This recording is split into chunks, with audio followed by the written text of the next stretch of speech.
So again in Ruth 1 and 16, and Ruth said, entreat me not to leave thee or to return from following after thee, for whither thou goest, I will go, and where thou lodgest, I will lodge. Thy people shall be my people, and thy power my power. Where thou diest will I die, and there will I be buried. Yahweh will do so to me, and more also, if aught but death part thee and me. And when she saw that she was steadfastly minded to go with her, then she left speaking unto her. And it's just beautiful because again, it goes to show you that Yahweh Bashmal Shaman, he has those provisions. This is the ultimate point I want to get out of this account.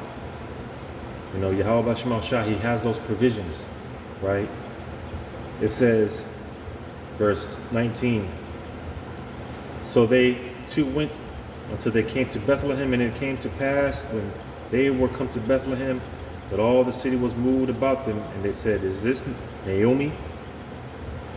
And she said unto them, call me not Naomi, call me Mara, for the Almighty hath dealt very bitterly with me. Which again, as I said, that Mara going into bitter.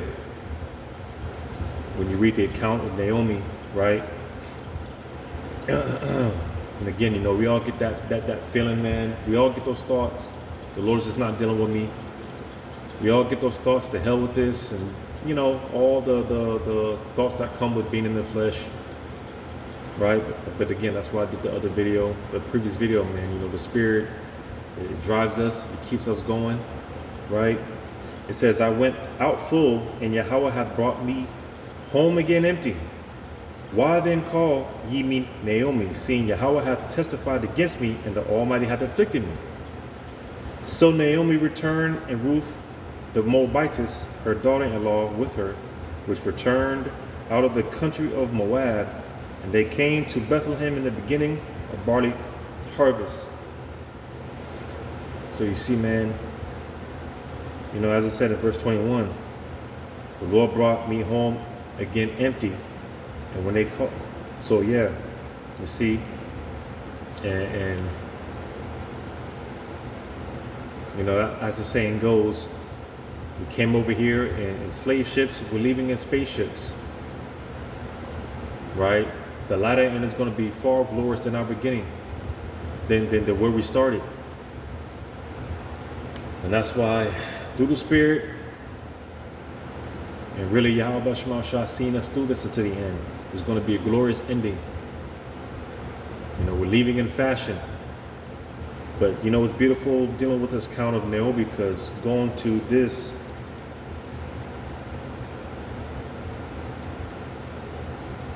look at what the Lord did. We often talk about accounts like Job, how the Lord blessed Job. He received double, right? A perfect example, right? What the Lord did to Job, and again, he got everything back double. And to me, Naomi, here in the book of Ruth, man, it's another beautiful example, because when you go to chapter 4,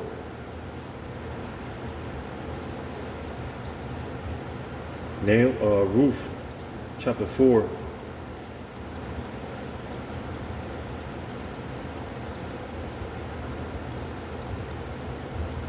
I'm going to start at 13. So Boaz took Ruth, and she was his wife, and when he went in unto her, the Lord gave her conception, and she bare a son. And the woman said unto Naomi, blessed be Yahweh, which hath not left thee this day without a kinsman, that his name may be famous in Israel, and he shall be unto thee a restorer of thy life, and a nourisher of thine old age. For thy daughter-in-law which loveth thee, which is better to thee than 7 sons, hath borne him. So you see that restoration, right? It says, and Naomi took the child and laid it in her bosom, and became nurse unto it. And the woman, her neighbors, gave it a name, saying, there is a son born in Naomi, and they called his name Obed. He is the father of Jesse, the father of David. So hey, Naomi ended up being a part of that lineage. But again, it just goes to show you, man, hey man, Yahweh Shema Shah, he didn't leave us without. All right. He didn't leave us without. All right.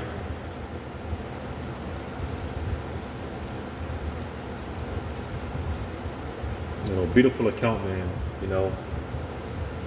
On this journey of ours, as you read that account with the journey with Ruth and Naomi, right? And you read the account, it's only 4 chapters. Along the way, again, as I read in chapter 1, first of all, it started off with Ruth accompanying Naomi. Pretty much Naomi just told her, hey man, just go, just go. But hey, she had that companionship, and when you read when you read the whole chapter, man, hey, just making the point, the Lord made provisions for Naomi. She felt forsaken, right? She said, call me Mara, which again going into that bitterness, bitter. And that's how it feels, man. Brothers, we get very overwhelmed with just a vexation. This shit gets overwhelming at times. It seems oftentimes, it's just hard to bear the things that we have to deal with. But the Lord, he has provisions. The Lord knows what brothers need. In Daniel 10,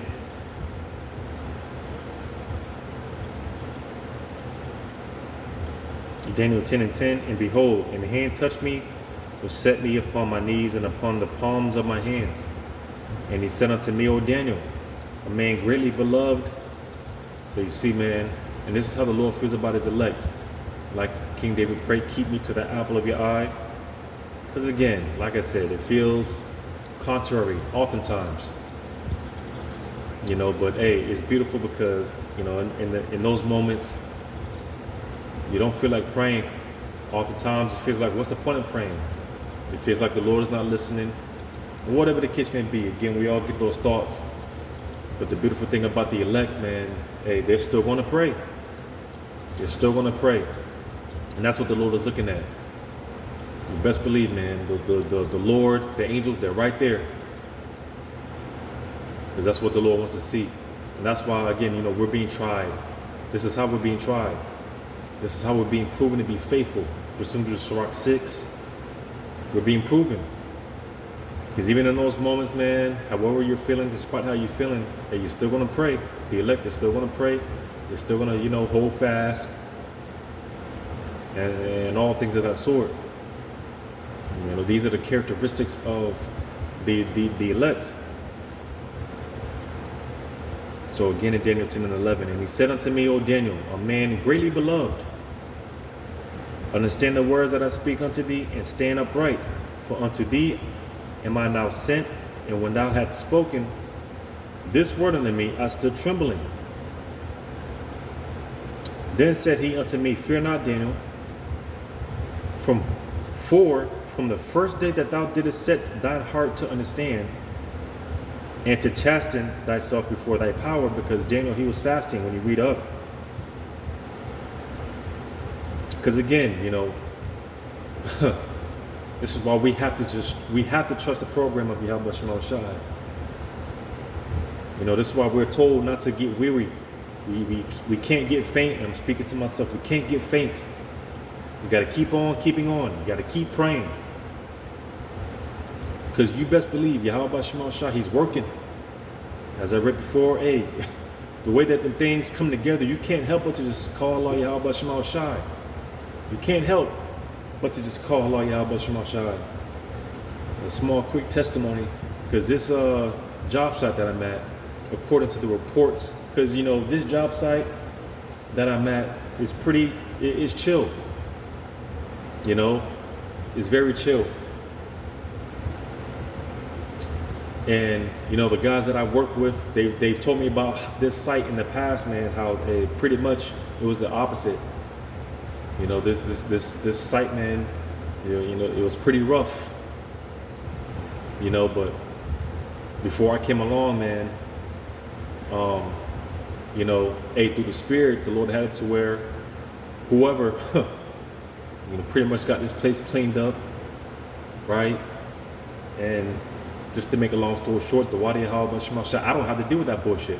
So I just say all that to say, I believe, I know Yahweh Shema Shai set it up to where by the time I came along on this job site, hey, you know, things will be the way that they are, chill. I believe the Lord did that for me. Because according to what the reports, the guys that I've worked with before, man, hey man, this place was all over the place. It was crazy. You know, so it's things like that. You know, Yahweh Shema Shai, hey, you know, the way that the Lord moves on the behalf of his men, those provisions. You see? Because you best believe the Lord is working. Best believe the Lord is working. And that's why I read earlier, hey, something so insignificant, right? Like a sparrow, not perishing unless the Lord sanctifies it. So again, it just goes to show you how the Lord is in everything, to the smallest detail. And that's why I always make that comparison. Exodus 15:3, the Lord is a man of war, right? Yahweh Shema Shai, he's the ultimate strategist. He's very detailed. He's in all the details. He's in all things. So behind closed doors, hey, the Lord is working, right? And don't be like Christianity. Don't be in that Christianity spirit. Because I remember hearing this growing up in the Christian church. If you praying about the same thing over and over, it means you don't have faith, and that's completely false. You know, again, the Lord wants to see: are you going to continue to pray? Are you going to wait? Or are you going to give up? You're going to get faint. You're going to get weary. So keep praying. Because again, in this particular account, Daniel,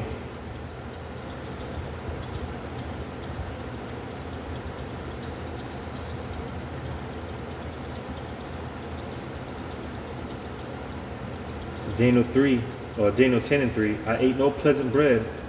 Matter of fact, verse 2. In those days, I, Daniel, was mourning 3 full weeks.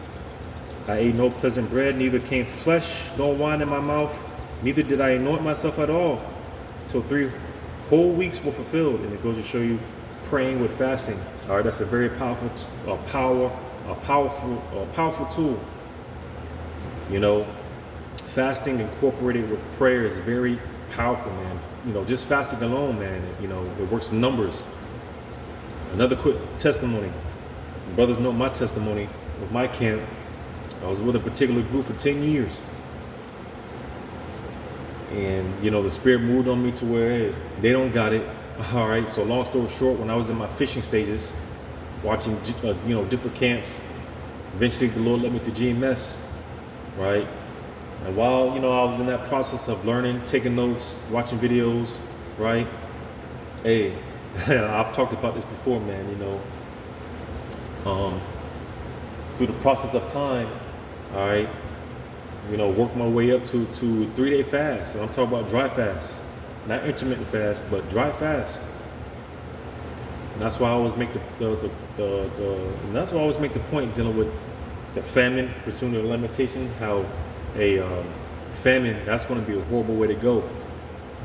You know, that's a horrible way to go, because that shit hurts.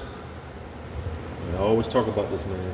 You know, those 3-day fasts, and mind you, it's not those 3-day fasts, dry fasts. It's not just a thing of, it's not like I just woke up and decided I'm a fast food. No, I worked my way up to that.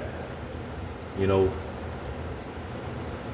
started off 1 day a week, right? Then eventually worked my way up to 2 days. No eating, no drinking, no nothing. And eventually I got up to the point where you know, those 3-day fasts, man, you know, and that shit hurt. But in that process of time, that's when I got all the breakdowns, the revelations. You know, Yahweh Shema Shai showed me things, man, during that time. You know, the Lord showed me those things, showed me a lot of things during that time, you know, while I was fasting. and offering up that sacrifice. You see, now obviously, men were a lot stronger back then, so because Daniel, he said he did this for 3 weeks. So again, another lesson of patience. All right, we got to be patient, because again, man, Yahweh Shemashah, he's working. All right, that's why going back to verse 12. It says, then said he unto me, fear not, Daniel, for from the first day that thou didst set thine heart to understand, and to chasten thyself before thy power, thy words were heard, and I am come for thy word. So meanwhile, Yahweh Shemashah, he was working the whole time. All right, he had those provisions set already.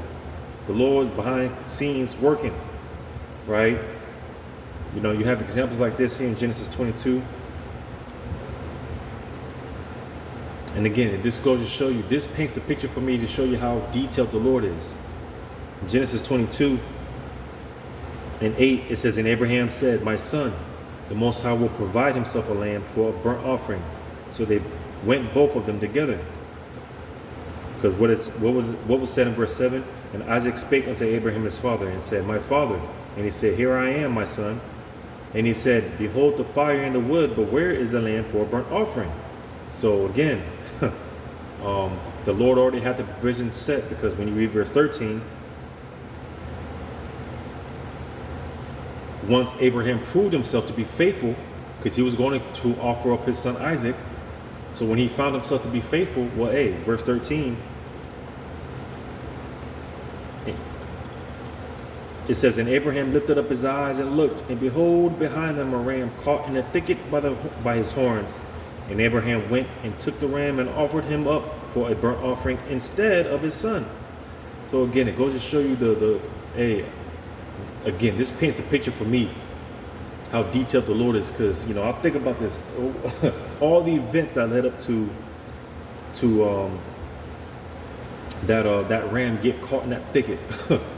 All the events, they say wrong place at the wrong time. No, everything is at the right place at the right time with Yahweh Shemashah. There's no coincidences.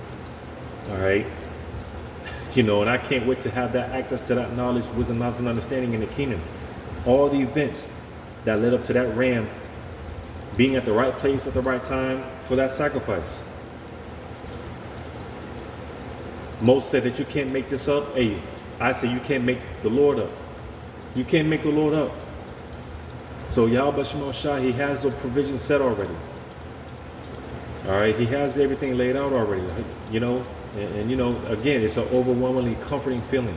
Yahweh Shemashah, he has our back. The Lord knows what's going on.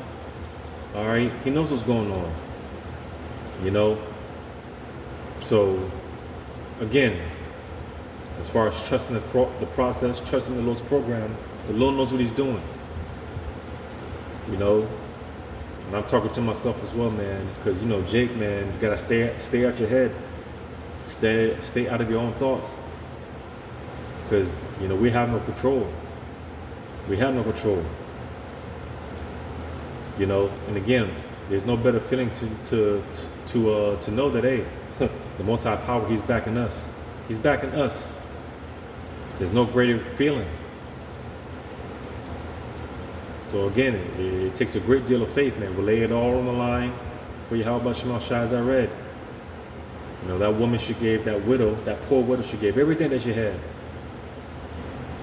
She gave everything that she had, and that's like it unto us. And with that being said, there's no losing. What are we losing? When we're set to gain everything, what are we really losing? So Lord's will, this was edifying. All praise to Yahweh Shemashah. Shalom to you, hopefully,